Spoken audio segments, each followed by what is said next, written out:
Hi students, Democratic Politics Power Sharing Part 2.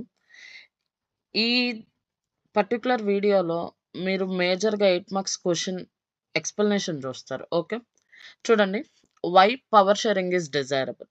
First of all, power sharing అనేది ఎందుకు అంత important? Okay, ఇక్కడ మనం 2 డిఫరెంట్ సినారియోస్ చూసాం, 2 డిఫరెంట్ కంట్రీస్ కేస్ స్టడీస్ చూసాం. ఓకే, ఫస్ట్ దాంట్లో ఏం చూసాం మనం? శ్రీలంకన్ కేస్ స్టడీలో మెజారిటేరియన్ అనేది ఫాలో అవ్వటం వల్ల కాన్ఫ్లిక్ట్స్ వచ్చినాయి. అట్ ది సేమ్ టైం ఈ కాన్ఫ్లిక్ట్స్ అనేవి సివిల్ వార్కి లీడ్ తీసినాయి, అంటే దారి తీసినాయి అని చెప్పి. కానీ ఇక్కడికి వచ్చేసేటప్పటికి పవర్ షేరింగ్ అనేది ఎందుకు డిజైరబుల్ అంటే, ఫస్ట్ రీజన్ వచ్చేసేటప్పటికి it can reduce the possibilities of the conflicts. అంటే గొడవలు జరక్కోకుండా ఆపటానికి మేజర్ రీజన్ అవ్వుద్ది అని చెప్పి. ఓకే, చూడండి. It helps to reduce the possibility of the conflicts between social groups. Okay, next. Since social conflict often led to violence and political instability, power sharing is a good way to ensure the stability of political order. అంటే ఏమంటున్నారు ఇక్కడ? Social conflicts జరిగిన, violence జరిగిన, political instability జరిగినా కూడా power sharing అనేది ఏం చేస్తుంది? Political order and then political stability కోసం వర్క్ చేస్తుంది అని చెప్పి.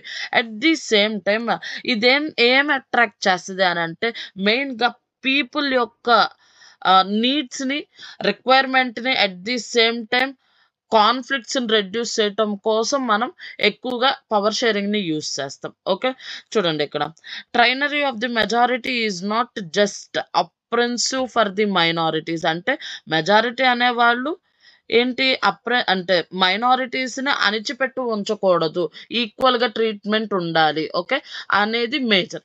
సెకండ్ రీజన్ వచ్చేసేటప్పటికి పవర్ షేరింగ్ అనేది మంచిదే. దేనికోసం? డెమోక్రసీ కోసం. Okay, power sharing is the very spirit of democracy. అంటే పవర్ షేరింగ్ అనేది లేకపోతే డెమోక్రసీ లేదు అనేది మనం ఆల్రెడీ డిస్కస్ చేసాం. అంటే ఇప్పుడు పవర్ షేరింగ్ ఏం చేస్తుంది?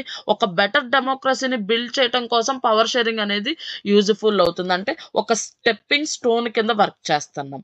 At the same time a democratic rule involves sharing power with those affected by its exercise and who have to live with its effect. అంటే ఇక్కడ ఏమంటుంది? డెమోక్రటిక్ రూల్ అనేది ఇన్వాల్వ్ అయినప్పుడు షేరింగ్ ఆఫ్ పవర్ అనేది ఎవరైతే ఆ పవర్ని ఎఫెక్టివ్గా ప్రజెంట్ చేస్తారో వాళ్ళ చేతుల్లో ఆ పవర్ని పెట్టాలి అని చెప్పి. Okay, people have a right to be consulted on how they are to be governed. అంటే ఇక్కడ ఎవరి చేతుల్లో పవర్స్ ఉన్నాయి? పీపుల్స్ చేతుల్లో ఉన్నాయి. People have right to be consulted and how they are to be govern. అంటే వాళ్ళని ఎవరు పాలించాలి అనేది, ఎవరు రూల్ చేయాలి అనేది ఎవరి చేతుల్లో ఉందంట? పీపుల్సే. Okay, a legitimate government is one where citizens through participation acquired a stake in the system. అంటే లెజిటిమేట్ గవర్నమెంట్, ఏదైనా ఒక గవర్నమెంట్ ఉంటే అది ఎవరికి ఆన్సరబుల్గా ఉండాలి? పీపుల్కి ఆన్సరబుల్గా ఉండాలి. అలాంటి గవర్నమెంటే మనకి కావాలి. అలాంటి గవర్నమెంట్ రావాలి అని అంటే కన్ఫర్మ్ ఏది ఉండాలి? పవర్ షేరింగ్ ఉండాలి. పవర్ షేరింగ్ ఉంది అని అంటే it leads to the better democracy. Okay, ఇక్కడ 2 రీజన్స్ చూసాం. ఈ 2 రీజన్స్నే మనం ఏమంటామంటే prudential form of power sharing అని అంటాం. ఇంకోటి వచ్చేసేటప్పటికి moral form of power sharing. Okay, second one is moral form of power sharing. Is it clear? Okay, ఇక్కడ చూడండి. ప్రొడెన్షియల్ రీజన్ ఏం స్ట్రెస్ చేస్తుంది మనకి? Power sharing will bring out the better outcomes. Prudential form ఏం తీసుకొస్తుంది మనకి అంటే దేన్ని ఎక్కువగా చెప్తుంది? బెటర్ అవుట్కమ్స్ అని చెప్పి. మోరల్ రీజన్స్ ఏం ఎంఫసైజ్ చేస్తుంది? Power sharing as a valuable. అంటే పవర్ షేరింగ్ అనేది ఉంటే బెటర్ డెమోక్రసీకి లీడ్ చేస్తుంది అని చెప్పి. ఓకే, ఇక్కడ చూడండి. నెక్స్ట్ వచ్చేసేటప్పటికి ఖలీల్స్ డైలమా. అది మీరు చదువుకోండి, అది క్లారిటీగానే ఉంది. Okay, next forms of power sharing. ఇది ఇంపార్టెంట్ అండి. ఈ కాన్సెప్ట్ మేజర్గా వింటే మీరు రాసేయగలరు. ఓకే, ఇక్కడ నార్మల్గా మీకు ఫస్ట్ ఆఫ్ ఆల్ చెప్తున్నా 4 ఫార్మ్స్ ఆఫ్ పవర్ షేరింగ్ ఉంటుంది. ఓకే, ఎన్ని ఫార్మ్స్ ఆఫ్ పవర్ షేరింగ్ ఉంటుంది? 4 ఫార్మ్స్ ఆఫ్ పవర్ షేరింగ్ ఉంటుంది. ఓకే, ఈ 4 ఫార్మ్స్ ఆఫ్ పవర్ షేరింగ్లో మీకు ఫస్ట్ వచ్చేసేటప్పటికి horizontal power sharing, second one vertical power sharing, third one, power shared between different political parties and power shared between different social groups. Okay, ఎన్ని forms of power sharing? 4 forms. డైరెక్ట్గా 8 marks question అండి, క్లియర్గా వినండి. Okay, idea of power sharing has emerged in opposition to the notion of the undivided political powers. For a long time, it was believed that all power of a government must reside in one person or group of the persons located at one place. It was felt that if power to decide is dispersed, it would not be possible to take quick decisions and to enforce them. But these notions have changed with the emergence of democracy. ఇప్పుడు వరకు ఏం చెప్పాం? Idea of power sharing అనేది అసలు emerge అవ్వలేదు. Political parties అనేవి లేని సిచ్యువేషన్స్లో ఒక డెసిషన్ అనేది తీసుకోవడానికి లాంగ్ టైం పట్టేది. ఓకే, అలాంటి టైంలో ఏంటనంటే డెసిషన్స్ కానీ ఓకే గవర్నమెంట్ పవర్స్ కానీ ఒకళ్ళ చేతిలోనే ఉండే. మనకు ఆల్రెడీ తెలుసు, ఒకళ్ళ చేతిలో పవర్స్ అనేవి బిల్డ్ అయి ఉంటే ఏమవుద్ది, those people going to be misuse the powers. Okay, ఇక్కడ చూడండి. But these notion have changed with the emergence of democracies. ఈ అన్నిటిని ఏది చేంజ్ చేసేసింది? డెమోక్రసీ చేంజ్ చేసేసింది. On the basic principle of democracy is that people are source of all political powers. ఏమంటున్నారు ఇక్కడ? Basic principle of democracy. ఒక democracy run అవ్వాలంటే ఎవరు ఉండాలి అందులో? People. They played the major role. Okay, sources. ఒక political party run అవ్వాలన్నా, ఒక గవర్నమెంట్ రన్ అవ్వాలన్నా, ఒక ఆర్గనైజేషన్ రన్ అవ్వాలన్నా, ఒక ఇన్స్టిట్యూషన్ రన్ అవ్వాలన్నా ఎవరు కావాలి మనకి ఇక్కడ? పీపుల్ కావాలి. Okay, without people there is no democracy, there is no sources of all political parties. Okay, in a democracy people rule themselves through the institutions. Institutions ante confuse avvaddandi. Institutions means organs. Okay, institutions ante emantam manam? Organs అని అంటాం. Organs of self government. In a good democratic government due respect is given to divorce groups and views that exist in a society. అంటే ఇక్కడ ఏంటి? ఒక good democratic government run అవ్వాలి అని అంటే divorce groups. అంటే ఇప్పుడు మనం శ్రీలంకన్ కేస్ స్టడీ చూసుకుంటే సిన్హాలాస్కి ఎంతైతే ఇంపార్టెన్స్ ఇస్తారో తమిళ్ పీపుల్కి కూడా అంతే ఇంపార్టెన్స్ ఇస్తే దాన్ని ఏమంటాం? గుడ్ డెమోక్రటిక్ గవర్నమెంట్ అని అంటాం. ఎప్పుడైతే ఒక సొసైటీలో పీపుల్ ఈక్వల్గా ట్రీట్ చేస్తారో there is a good democratic government అని అంటాం. Okay, every one has a voice in the shaping of the public policies. ఓకేనండి, అంటే డెమోక్రసీ ఉంటే ప్రతి ఒక్కళ్ళు వాళ్ళ కంట్రీని వాళ్ళ వాయిస్ ద్వారా షేప్ చేసుకోవచ్చు. Therefore, it flows that in a democracy, political power should be distributed among as many citizens as possible. Okay. Next, in modern democracies, power sharing arrangement can take many forms. Let us look at some of the most common arrangements that we have or will come across. చాలా ఉన్నాయి కానీ మనకి ఈ లెసన్లో 4 forms of power sharing మీరు రాస్తే confirm 8 marks అండి. చూడండి, power is shared among different organs of government. Organs అంటే legislature, executive and judiciary. Okay, అంటే ఒకదాని తర్వాత ఒకటి ఉంటుంది. And this form of power sharing is known as horizontal distribution of power. ఏమంటున్నాం? Horizontal distribution of power. Okay, power shared among different organs of government. Organs of government legislature, executive, judiciary. ఒక దాని తర్వాత ఒక దానికి powers అనేవి ఇస్తే దాన్ని ఏమంటున్నాం? Horizontal power sharing. ఓకే, ఇక్కడ ఏమవుద్దంటే ఈ హారిజంటల్ పవర్ షేరింగ్ లో different organs of the government placed at a same level. అంటే అన్నిటినీ సేమ్ లెవెల్లో పెడతాము, but they exercise the different powers. అంటే లెజిస్లేచర్ అనేది లా ప్రిపేర్ చేస్తుంది, ఎగ్జిక్యూషన్ అనేది లాని ఎగ్జిక్యూట్ చేస్తుంది, జ్యుడిషియరీ అనేది లాని చెక్ చేస్తుంది. ఓకే, అంటే ఏంటి? ఈ మూడింటిని ఈక్వల్ ప్లేస్ లో పెట్టాం కానీ డిఫరెంట్ వర్క్స్ ఇచ్చాం. Okay, such a separation ensures that none of the organ can exercise unlimited power. అంటే ఇక్కడ ఏ ఒక్క ఆర్గాన్ కూడా దానికి నచ్చిన వర్క్ చేయటానికి లేదు, అండ్ దాని పవర్స్ ని మిస్యూజ్ చేయడానికి లేదు, అండ్ అది హోల్ అండ్ సోల్ రైట్స్ ని తీసుకోవటానికి కూడా లేదు. Okay, no organ can exercise unlimited powers, అంటే దేనికి కూడా అన్లిమిటెడ్ పవర్స్ లేవు. Each organs check the others, ఒక్క దాని వర్క్ ని ఏం చేస్తుంది, ఇంకొకటి చెక్ చేస్తుంది. This results in a balance of power among various institutions. దీన్ని ఏమంటున్నాం, బ్యాలెన్స్ ఆఫ్ పవర్ అని అంటున్నాం. Okay, last year we studied that in a democracy, even though ministers and government officials exercise power, they are responsible to parliament or state assemblies. Similarly, although judges are appointed by the executive, they can check the functioning of the executive or laws made by the legislature.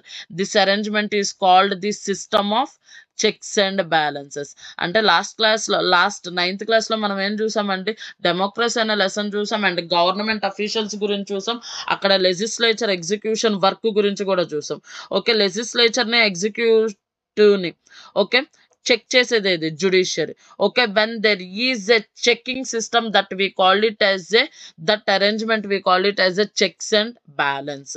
Okay, first form of power sharing అంటే horizontal power sharing. Second one vertical power sharing, దీన్నే power shared among the governments at different levels. అంటే down bottom నుంచి వస్తే district level, state level and central level. ఈ district లెవెల్నే మనం ఏమంటామంటే local self government అని అంటాం. చూడండి, a general government for entire country and government at the provincial or regional levels.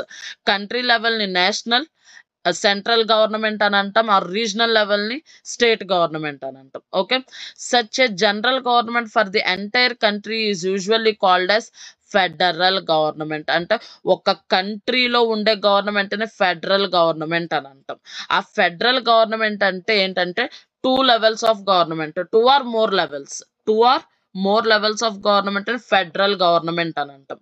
2 or more levels of government is known as federal government. అంటే అక్కడ central government ఉంటుంది, స్టేట్ గవర్నమెంట్ ఉంటుంది, local government కూడా ఉంటుంది. Okay, in India we referred to it as a central or union government. Okay, country లెవెల్లో మనం ఏమంటున్నాం, central government అని అంటున్నాం. అండ్ రీజనల్ లెవెల్లో మనం ఏమని పిలుస్తాం, వాటిని డిఫరెంట్ నేమ్స్తో పిలుస్తూ ఉంటాం. ఓకే, నెక్స్ట్ చూడండి, in India we call them state government. Regional గవర్నమెంట్ని మనం ఏమంటున్నాం, state government. This system is not followed in all countries. There are many countries where there are no state governments. Okay, కొన్ని స్టేట్స్లో state governments అనేవి లేవు. ఇప్పుడు మనకి union territories ఉన్నాయి. ఓకే, అక్కడ స్టేట్ గవర్నమెంట్ రూల్ ఏమి ఉండదు, లెఫ్టినెంట్ గవర్నరే రూల్ చేస్తూ ఉంటారు. Okay, comes under the president. అర్థమైందండి. Next, but in those countries like ours where there are different levels of government, the constitution clearly lays down the powers of the different levels of government. అంటే అలాంటి ఏరియాస్లో constitution ఏం చెప్పింది, అక్కడ rule చేయాల్సింది వీళ్ళు అని చెప్పి ఒక డెఫినేషన్ తీసుకొచ్చేసింది. Next,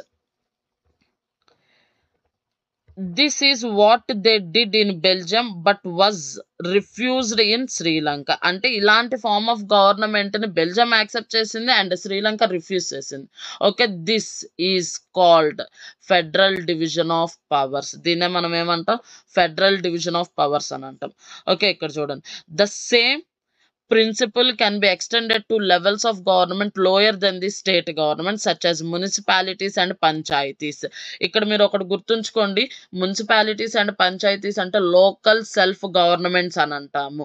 municipalities 74th amendment and panchayat 73rd amendment. Okay, గుర్తుంచుకోండి, ఇవి local self governments, municipalities and panchayats. Okay, let us called division of powers involving higher and lower levels of government vertical division. అంటే ఒక దాని తర్వాత ఒకటి ఉంటే దాన్ని వర్టికల్ డివిజన్ ఆఫ్ పవర్స్ అని అంటాం. క్లారిటీ వచ్చిందా అండి? Central country and nation wide అయితే సెంట్రల్ గవర్నమెంట్ అని అంటాం, రీజనల్ లెవెల్ అయితే స్టేట్ గవర్నమెంట్ అని అంటాము. At the same time there is a division. Okay, and lower level స్టేట్లో కూడా there is a government, where is a division. Okay. Panchayats and municipalities ఈ 2 దేని కిందకి వస్తాయి? లోకల్ సెల్ఫ్ గవర్నమెంట్ కిందకి వస్తాయి. అండ్ ఇలాగా ఒక దాని తర్వాత ఒక లెవెల్ ఆఫ్ గవర్నమెంట్ ఉంటే దాన్ని వర్టికల్ పవర్ షేరింగ్ అని అంటాం. Next, power may also be shared among the different social groups.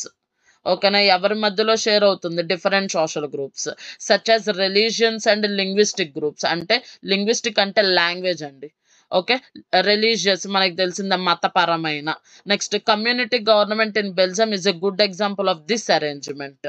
Already community government చూసుకున్నాం బెల్జియంలో. Dutch speaking people, French speaking people, German speaking people, they come together and then they form the government and runs the country in a peaceful way. Okay. Next, in some countries, there are constitutional and legal arrangements whereby the socially weaker sections and women are represented in legislatures and administration. అంటే కొన్ని countries వాళ్ళు మేజర్గా ఏం చేస్తున్నారు? Weaker సెక్షన్స్ని, ఉమెన్ని లెజిస్లేచర్లో implement చేస్తున్నారు. అంటే వాళ్ళకు కూడా ఎక్కువ ఇంపార్టెన్స్ ఇవ్వాలి, వాళ్ళకు కూడా ఈక్వల్ ఆపర్చునిటీస్ ఇవ్వాలి అని చెప్పి. Okay. Last year we studied the system of reserved constituencies and parliament of our country. This type of arrangement is meant give space in the government and administration to diverse social groups. Okay. అంటే ఇక్కడ ఏంటి? Different social groups కూడా importance ఇస్తేనే ఆ country అనేది peaceful వేలో run అవుద్ది అని చెప్పి. Okay. This method is used to give minority communities a fair share in the power. అంటే ఏంటి? ఈక్వల్గా వాళ్ళతో మనం పవర్ షేర్ చేసుకుంటున్నాం అని చెప్పి. Next, power sharing arrangement can also be seen in the way political parties and pressure groups and movements. Okay. Political parties, pressure groups and movements మేజర్గా ఇవి కూడా ఏం చేస్తున్నాయి? ఒక పవర్ షేరింగ్ అనేది ఒక వేకి, అంటే ఒక షేప్ని తీసుకురావటం కోసం పొలిటికల్ పార్టీస్ కూడా ఒక మేజర్ రోల్ని ప్లే చేస్తున్నాయి. ఎందుకు పొలిటికల్ పార్టీస్ అని అంటే, డెమోక్రసీ రన్ అవ్వాలంటే ఒక పొలిటికల్ ఆర్గనైజేషన్ అనేది అంత important. Okay. In democracy the citizen must have freedom to choose among various contenders. ఇప్పుడు మనకి అప్ టు 1947 టు 1970s వరకు ఒక పొలిటికల్ పార్టీయే, ఐఎన్సి పొలిటికల్ పార్టీనే మనం ఎక్కువగా చూస్ చేసుకున్నాం. Because of there is no number of choice. Okay. అందుకని ఇక్కడ ఏంటంటే పొలిటికల్ పార్టీ, ఒక డెమోక్రసీ రన్ అవ్వాలి అంటే ఫేర్ కంటెండర్షిప్ అనేది ఉండాలి. At the same time fair chance of choosing కూడా ఉండాలి. ఓకే. దానికోసం అనేది పొలిటికల్ పార్టీస్, ప్రెషర్ గ్రూప్స్ అనేవి ఇంపార్టెంట్ ఒక డెమోక్రసీ అండ్ ఒక పవర్ షేరింగ్లో. In contemporary democracy this takes the forms of competition among different parties. ఒక పార్టీ ఇంకొక పార్టీ ఏంటి? వాట్ దే ఫీల్, కాంపిటీషన్గా ఫీల్ అవుతారు. Such competition ensures that power does not remain in the one hand. ఈ కాంపిటీషన్లో power అనేది ఒకళ్ళ చేతిలో ఉండదు. In the long run power is shared among different political parties. ఈ రేస్లో ఏంటి? పవర్ అనేది ఒకళ్ళ చేతులు దాటి ఇంకొకళ్ళ చేతుల్లోకి వెళ్ళుద్ది. ఒక ఎగ్జాంపుల్ చూడండి. ఒక 5 years అప్పుడు మనం ఒక పొలిటికల్ పార్టీ ఏ అనేది సెలెక్ట్ చేసుకున్నాం. అది సరిగ్గా రూల్ చేయలేదు అని అంటే నెక్స్ట్ 5 yearsకి మనం ఏం చేస్తాము? నెక్స్ట్ వేరే పొలిటికల్ పార్టీని చూస్ చేసుకుంటాం, which is better for our needs to fulfil. Okay. అంటే this is the way we need to run the democracy. They are running the democracy. Okay. See, sometimes this kind of sharing can be direct when 2 or more parties forms an alliance to contest elections. అంటే ఇక్కడ alliance అంటే friendly nature అండి. అంటే 2 political parties or 2 or more political parties ఏమవుతున్నాయి? ఒక friendly nature కిందకు వచ్చేసేసి ఒక గ్రూప్ కింద ఫామ్ అయ్యి they are contesting in the elections. Example మనకి లాస్ట్ ఎలక్షన్స్లో టీడీపీ, జనసేన అండ్ బీజేపీ. ఓకే. ఈ 3 ఏమైనాయి? ఒక అలయన్స్ ఫామ్ చేసింది, ఒక కూటమి ప్రభుత్వాన్ని ఫామ్ చేసింది. If there alliances is elected they form a coalition government. ఇక్కడే మీకు అండర్స్టాండ్ చేసుకోండి, కొలేషన్ గవర్నమెంట్. ఆల్రెడీ నేను అలయన్స్ అంటే ఏం చెప్పాను? 2 or more political parties came together in and contested in elections. దాన్ని మనం ఏమంటున్నాం? అలయన్స్ అన్నాం. ఇప్పుడు ఎప్పుడైతే ఈ అలయన్స్ అనేవి గెలుస్తాయో, అంటే ఇప్పుడు జనసేన, టీడీపీ, బీజేపీ 3 గెలిచినాయి. ఓకే. ఈ 3 గెలిచినియి కాబట్టి ఈ మూడిటికి ఏం పవర్ ఉంది? గవర్నమెంట్ ఫార్మ్ చేసే పవర్ ఉంది. When they formed the government that we call it as a coalition. 2 or more political parties forms the government is known as coalition. గుర్తుంచుకోండి. అలయన్స్ అనంటే ఎలక్షన్స్‌లో కంటెస్ట్ చేయటం కోసం ఒక గ్రూప్ కింద ఫార్మ్ అవటం. వన్స్ ఎలక్షన్స్ కంప్లీట్ అయిపోయిన తర్వాత అవే గెలిచినియి అనుకోండి, ఆ పొలిటికల్ పార్టీస్ ఏం ఫార్మ్ చేస్తున్నాయి? Government. When they form the government that we call it as a coalition government. Okay. In a democracy, we find interest groups such as those of the traders, businessmen, industrialists, farmers, and industrial workers. Okay. వీళ్ళు కూడా ఏం చేస్తున్నారు? Major రోల్‌ని play చేస్తున్నారు మన ఎలక్షన్స్‌లో and డెమోక్రసీని ప్రాపర్‌గా run చేయటానికి. At the same time participation in governmental committees are